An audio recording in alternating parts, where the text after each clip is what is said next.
જોઈએ હવે 5 અને 8માં જે વિદ્યાર્થીઓ હતા તેમને નાપાસ નહોતા કરાવતા, હવે નાપાસ પણ થવાના છે। કેન્દ્ર સરકાર ગુજરાતના વિદ્યાર્થીઓના શૈક્ષણિક સ્તર માટે મહત્વપૂર્ણ નિર્ણય કર્યો, જે અંતર્ગત હવેથી ધોરણ 5, 8ના વિદ્યાર્થીઓને પરીક્ષા લઈને નાપાસ કરી શકાશે।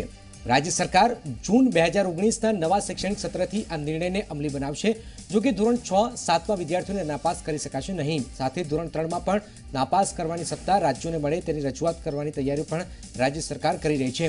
શિક્ષણ મંત્રી ભૂપેન્દ્રસિંહ ચુડાસમા દિલ્હીની મુલાકાત દરમિયાન કેન્દ્રીય માનવ સંસાધન વિકાસ મંત્રીને આ અંગે રજૂઆત પણ કરે તેવી શક્યતાઓ છે।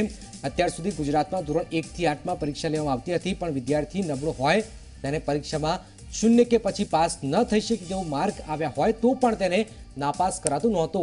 આથી તે આગળના ધોરણમાં જતો રહેતો, પરંતુ તેનું શૈક્ષણિક સ્તર નબળું રહેતું હતું। આથી ગુજરાત સરકારે કેન્દ્ર સરકારની નાપાસ કરવાની પદ્ધતિ દાખલ કરવાની રજૂઆત પણ કરી હતી।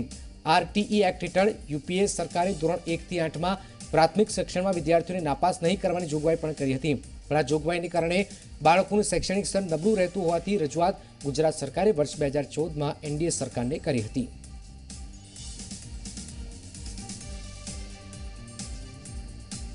राज्य में शिक्षण क्षेत्र धोरण 5 और धोरण 8 की परीक्षा में विद्यार्थियों ने नापास करवामां आवशे। आ मुद्दा पर राज्य शिक्षण प्रधान भूपेन्द्रसिंह चुडासमाए पोतानी प्रतिक्रिया आपता जणाव्युं हतुं कि 2009 में यूपीए सरकारे आरटी एक्ट मुजब धोरण 1 થી 8 विद्यार्थियों ने पास करवानी जोगवाई हती।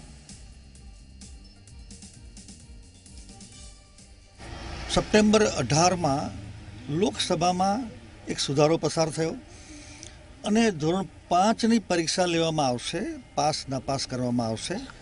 ધોરણ 8ની પણ પરીક્ષા લેવામાં આવશે, પાસ નાપાસ કરવામાં આવશે। અને 2 દિવસ પહેલાં ચાલુ સત્રમાં રાજ્યસભામાં પણ આ સુધારો મંજૂર થયો છે।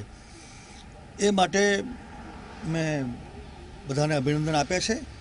અને આના કારણે હવે વિદ્યાર્થીઓને જ્યારે પરીક્ષા આપવાની હોય ત્યારે એને વાંચવું પડે, યાદ રાખવું પડે, લખવાની પ્રેક્ટિસ કરવી પડે, જે ગુણવત્તામાં ખૂબ જરૂરી છે।